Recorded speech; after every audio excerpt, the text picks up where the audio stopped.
Open mouth, exhale. Inhale. Suspend your breath. Open mouth, exhale. One more time, inhale. Suspend. And let's exhale. We bring our hands onto our knees or thighs.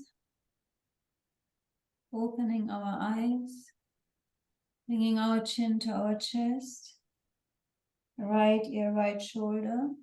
Chin to chest. Left ear, left shoulder. And we go really slow. So take the time to become aware of any tightness. Or maybe some sounds and cracking.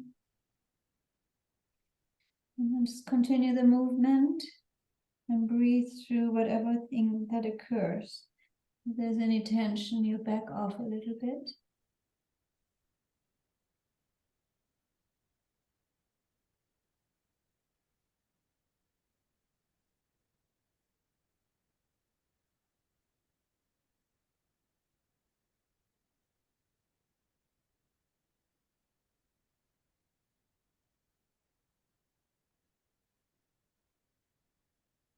Good. Now go all the way around.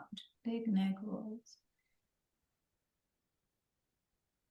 And as always, you can exhale through the open mouth to release more tension from your jaw. Or the tension you experience through your lifestyle.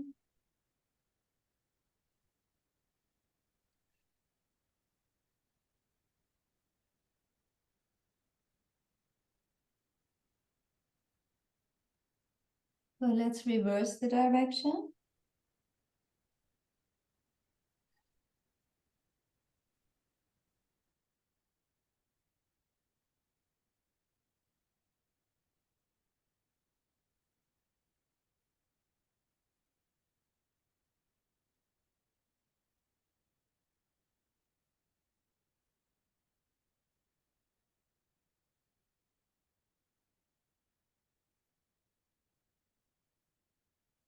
Last rotation. And then we come to center. We're keeping our eyes closed. We're straightening our spine just for a moment. Tucking our chin, bringing our head back. So that the spine and the neck are in nice alignment. And then we open our eyes, fingertips in front, thumb into the back. Inhale, have the back of your hands touch. Exhale, bring your elbows down. Inhale up. Keep your spine, head, neck all in alignment. Reach with your elbows towards the ceiling.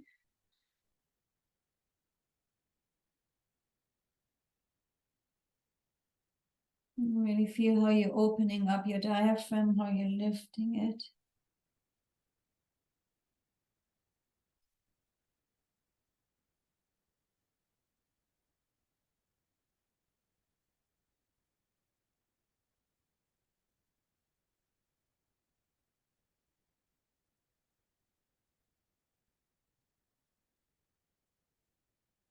Good. Inhale up. Just hold your breath for a moment. Exhale, bring your elbows forward. Inhale up. And big rotations. And I always like to exhale here through my open mouth.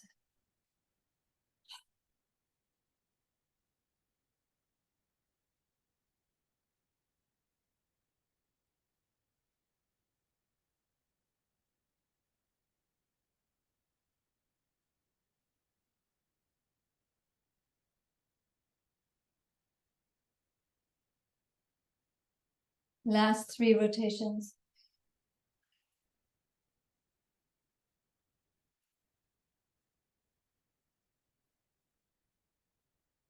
Good. Bring your elbows out to parallel. Inhale towards the left. Exhale to the right.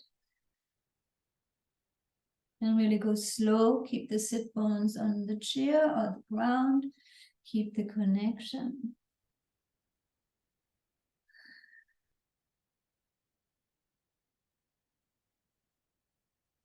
Keep going.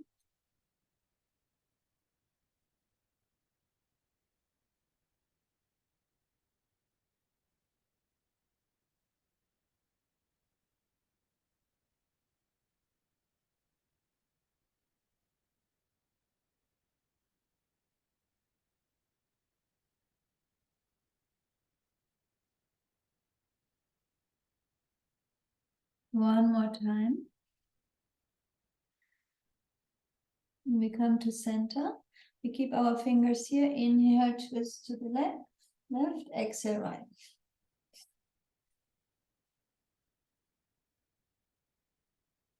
All breath now through the nose.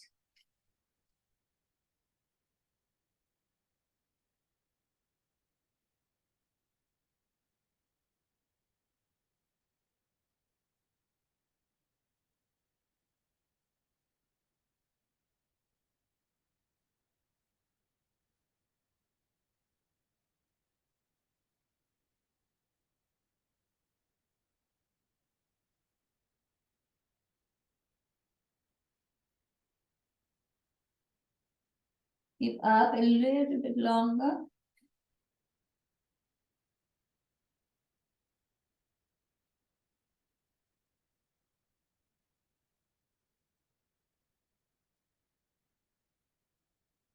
Inhale to center. Exhale, hands onto the knees. So if you sit on the chair, bring your knees further apart. Sufi grind.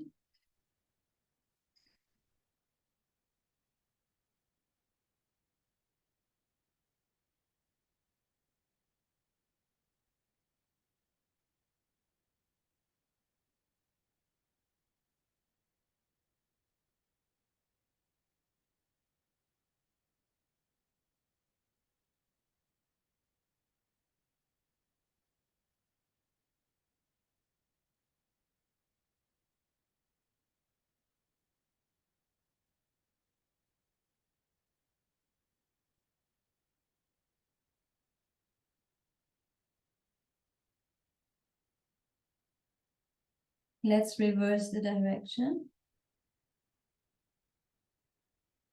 We just want to get our energy centers going a little bit.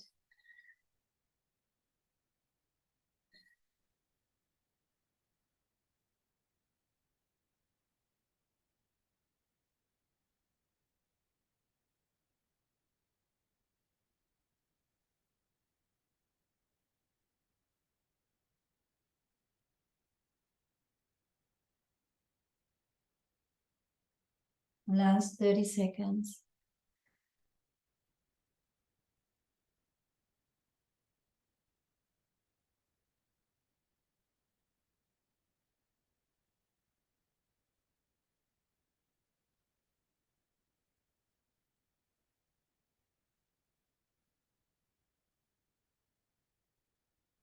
And we come to center. Last movement for this morning. Hands, and you sit on the chair, have your hands on your thighs, close to your knees, otherwise and the ankle in front of you, spine reflex. Very simple warm up this morning.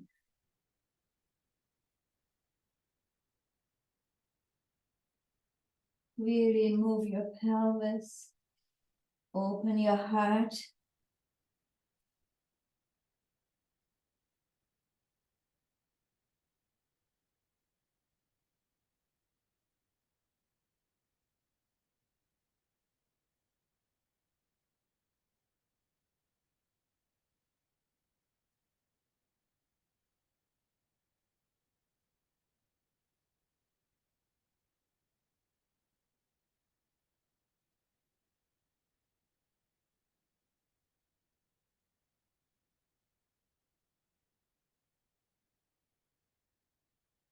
The last 15 seconds.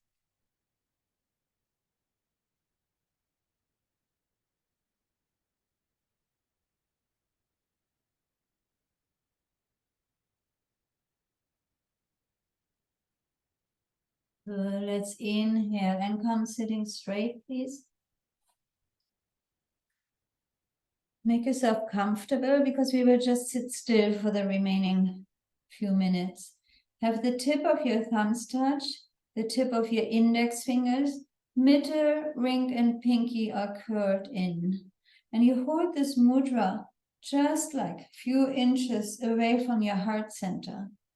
You're closing your eyes. And you see a beam of light coming through the triangle, entering into your heart chakra. And then you exhale this light back out into the world. So you're receiving light and you're giving light. See that your inhalation and exhalation is approximately the same length. Visualize a beam of light coming in and a beam of light going out.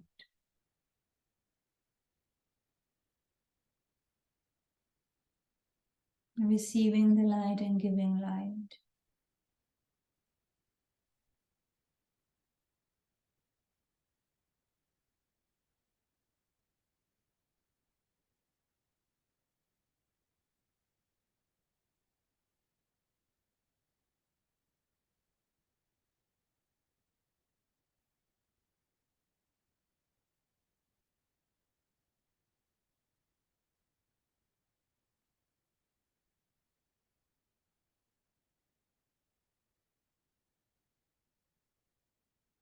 You might want to slow down your inhalation and your exhalation, expanding your capacity to let in and expanding your capacity to give and share.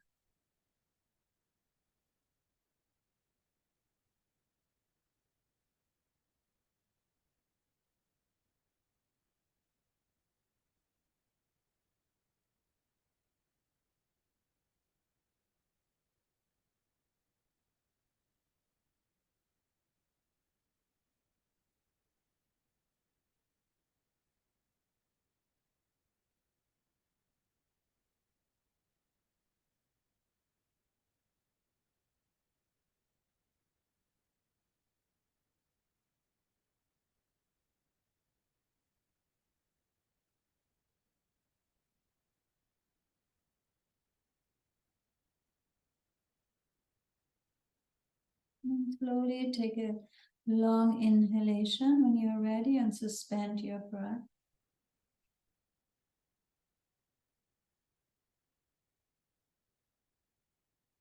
On the exhale, rest your hands onto your knees, palms facing upward. Straighten your spine. Tuck your chin, bring your head slightly back. And take a moment to be present to your presence.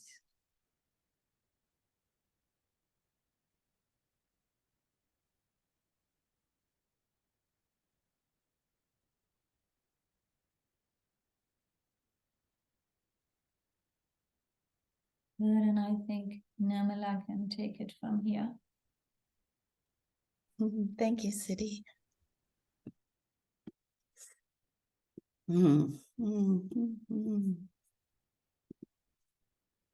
Good morning, ladies.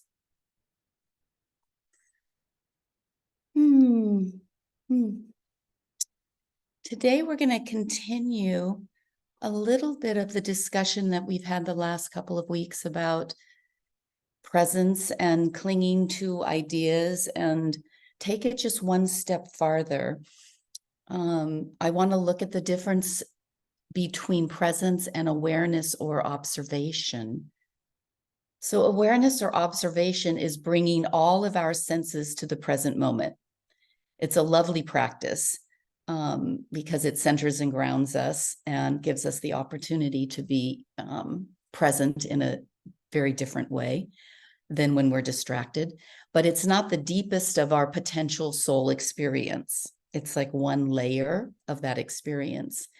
With this observation, we usually have a heightened sense of smell, sight, touch. So we're really working with our sensory inputs, and we're paying attention to them. This is what we're observing. We're observing that I feel this in the space. I see this. This is happening. I'm hearing this particular sound. And the problem with this is that as soon as we acknowledge this observation of a certain something that is existing in our environment, we immediately, our mind takes that information and draws some sort of comparison or conclusion based on a past experience. So something might happen like, you might think in your mind, this sunset tonight is more colorful than the previous ones this week. So you've already given context to it. We haven't been able to just sit with it as this beautiful sunset, period. Not it's darker, lighter, different timing, nothing. That we keep it simply to what is the experience of what our eyes are bringing in, our senses are recording, versus what our mind then does as a conclusion. So using presence takes it to a different level. We are using all of our senses when we're present. However, we're able to screen out the past reference points, our usual responses or conclusions or reactions, and this is called an open system. So most of us exist in a closed system where if it hasn't been in our experience, then we want to attach it to something else that gives us a reference point, that we're unable to or unwilling to hold it in an open system. But the open system has a more heightened, expanded nature about it. And as we mature in our spiritual journey, we start being able to hold our experiences and our observations and our awareness as an open system. So let's just talk a little bit about what our inherent system is sort of made up of. So typically we have these influences that they come to us more mechanically, I'll say, as a response to the external world. They're unconscious. We don't think through it. We just have a feeling about it. So examples might be that we love living in a certain area, or we have a real penchant for fashion, or an interest in cooking. They're just our basic responses and pleasures, but they're not conscious. We don't say consciously, oh, it will be a deeper experience for me if I like to cook. We just have it as our experience. But influences, the second type of influences are the ones that are born consciously. And they originate from the presence of enlightened beings, whether they're in beings that are giving us talks, that we're picking up on Instagram or wherever, or spiritual teachers that we've run across, sacred writings that we spend our time on, and teachings, and really like nature's beauty. That's not something we think about. It's something that we experience, and it comes in a more conscious way because it's not being filtered through our mind. It's actually just happening as an overall experience. So these influence, what happens is that when these conscious influences are intersecting with the ones that are happening unconsciously, they get diluted, because the mechanical unconscious influences are the ones we generally live with in our day. So if we are spending, say we spend an hour a day on some sacred reading or text or hiking in the mountains or whatever that's bringing us this deeper, more conscious relationship with reality, and we're not thinking consciously, we're just allowing the experience to be, but we spend 23 hours of the day in the influences of what is less conscious but more reactive, it's hard for us to keep a balance. So what happens, let's say through study and discipline, you come to understand the truth of non-attachment. So you've read about it, you're practicing it, you're working on being unattached and having non-attachment in your life. However, the pull of certain attachments, and specifically to certain preferences, are so strong that they place layers of resistance in us. So when it diminishes our experience of the conscious way, because we're having this push-pull. This push-pull that's happening because we're in resistance innately to something being only a certain way, the way that we like to experience it. So inside of us, but what's happening at the same time is that inside of us, there's a deeper longing for truth and alignment with what is a non-attachment. We know that feeling when we're able to witness something, experience something, and not be attached to it and allow it to flow in and out of our lives. It's very pleasing. And we feel the freedom of that, the liberation of that, and we wish to have more of that in our life. This longing and this recognition of that level of experience activates what's called our magnetic center. And it's the center that's connected with our relationship with cosmic truth, the divine, however you want to articulate it. It's when we're in that zone, we're activating our magnetic center. And we have a desire for that. Once we taste it, we have a desire to taste more of it, because there's a certain bliss that happens when we're in alignment with that magnetic center, vis-a-vis being in the cognitive, where we're thinking through something. Because whenever we compare something to how it's been and whether it can be something else, we have these comparisons almost always let us down. Something's not as good. It might just be different, but is it different good? Is it different bad? There's all of this effort that goes into the mindset around something new. In our magnetic center, there's none of that, because we're having this experience on a different level. We're having a spiritual influence rather than a mechanical, unconscious influence. So where we want to step into with our daily movement is being more in this conscious space, which is called presence, because presence is a relationship with something that is outside of what our mind is setting up. So last week we talked about clinging to ideas. Presence is when we're able to not cling to ideas and carry them with us into the current experience. And when we don't do that, we have a magnetic center that increases in its awareness and in its depth within our system. We start to taste and we start to have something that feels more authentic to us. And this activation of our magnetic sense comes through all different ways. It might come through philosophy or art or sacred writings or the beauty of nature or community meditation. It will come to you in through many different portals, but it's not coming through you through the mindset of how things are comparatively. And when we discover this special quality in whatever it is that we've done that has it rise in our system, we want to be more involved in that specific thing. So once we recognize it, we are able to cultivate more of it, because these qualities resonate with our soul, whatever these activities are. So I know you've all identified many activities that you do that when you finish doing it, there's always a sense of filling up rather than emptying. And in those, if we start paying attention to what's happening with our sense of experience and our observation in that moment, we're going to notice that our mind is not included as much. It's not a mind-driven experience. It's happening on another level. So when we learn to recognize the difference between these influences, our perception has changed and our focus and intention shifts. We have to notice the difference between, so that we can we make a choice to step in to how it is that we're perceiving the world around us. We're going to change how it is we look at things. This is a conscious decision. This isn't just one day I wake up and I go, oh, I'm going to see the world differently. We consciously have to shift that we're it's like shifting gears. We're going to shift out of first gear into second gear.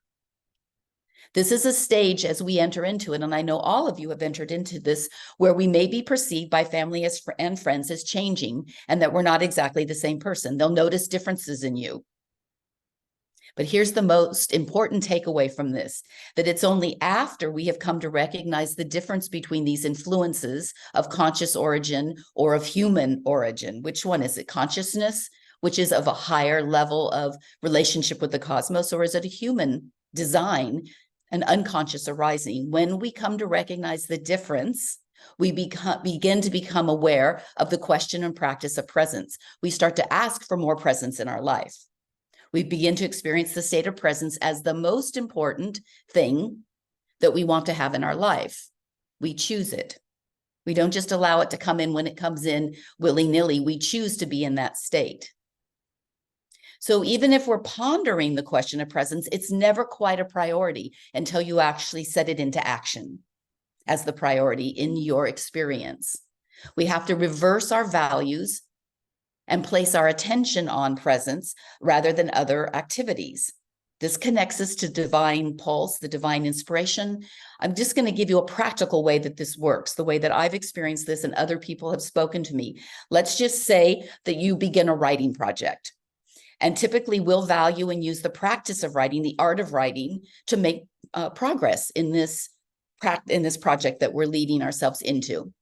But the art of presence is not about automatic writing. It's not about setting up a process where we say, here are the 3 steps that we're going to do, and I'm going to sit and I'm going to write. If I write with a certain structure, I'm going to enter into this space. First comes presence, and then follows true inspiration. First comes presence. So if our practice is of presence, not of the art of whatever it is we're trying to create, first we enter into presence, because out of that presence, we have a different relationship with the activity that we're doing. We have a different relationship with the activity. If we enter into the activity as a practice of accomplishing the activity, it's mind-driven. If we enter into it through the practice of being in the space of presence with whatever we call that, cosmic, divine, however we want to language it, we're entering into a different way. So you often will hear people saying, when they write or when they create, and whether it's in sound or the written language or whatever it happens to be, that they get into a place where it's not coming from them, it's coming from somewhere else. Well, it's coming from their connection with this divine source, which happens more easily when we're in a practice of being present with that, and when we're in a practice of not being in a mindset that gives us the direction for how we're going to be inspired and create. So if we change it up and we say, I'm going to practice being in presence and connected with the divine source, and out of that, I'll sit down to do a project of writing or, whatever it is that I happen to be doing, but I'm doing it through the lens and through the experience of being connected to divine source versus doing it through my mindset of I need to create this. I wish to create it. Wishing to create something is not the same as being connected through divine source. We have to get out of the way. This is about us getting out of the way of our creativity and our inspiration. And I don't mean you as the person do it. I mean our mind as putting the construct for how this is going to happen, because your mind has a limited observation and a limited experience to tell you how you're going to create. What you create out of divine source has a whole different temperament than what you create out of your mind source. So for us to have an opportunity to be able to sit in the practice of presence as our primary portal. So we've talked about, it's great to be observant and to allow things to come in, but we've got to start letting our mind be in the background instead of in the foreground, so that our presence is about being in an open system instead of being in a closed system. Because if presence comes first, there's an opening and a possibility that we don't even know how to articulate. I know all of you, everyone on this call is creative, between the music you make and the art that you create and the way that you operate in the world is very creative. And I'm certain that you've had an experience when you've been not in a mindset where something has developed that was totally out of your expectation, that either came onto the canvas or it came through an instrument or it came through your words that were spoken at a gathering, whatever it is. That there's a difference between when you prepare it and when it comes organically. And that's the connectedness with being present. So if we want to change and harness presence, we have to practice holding our body and mind in the same place while not allowing our mind to run amok without the usual responses, conclusions, and reactions. We embrace our open system and we aim for presence of the divine, however you want to language that, as the underlying state of being over all else. It's not just a sometimes. This is a practice that has to come into, that becomes our life practice. So then in everything that we do is coming through this portal of the divine source of unlimited possibility instead of limited. The only time we want to include our mind is if there's a safety issue or there's an intellectual aspect that has to be solved. There are things that we do that need to be including that. We can't just say we never need our mind. Of course, you have an intellect. But most of our creativity and our expansive thought process comes not out of our mind giving one A plus B equals C. It's no, A plus B equals D. It's some other entire conclusion. Not clinging onto past ideas and past responses is our first step in allowing us to stay in this portal and in this relationship. Observing the tendencies of your mind to constantly go towards a conclusion, whether it's about a person or a situation or how this normally works out, how this meal turns out. Allow it to be something else. So our affirmation for the week, because we want to make room for presence, is I can be an open system without suppositions, without presuppositions. I can be an open system. Let's not be closed systems, ladies. The brilliance of what we bring to the world is coming in through an open system, not a closed system. The more we try to contain it because it's faster, easier, safer, more familiar, the less we actually tap into the fullness of our creativity and our inspiration and what we have to offer into the world. You came in this full cauldron of possibilities. Let's not limit it by being a closed system.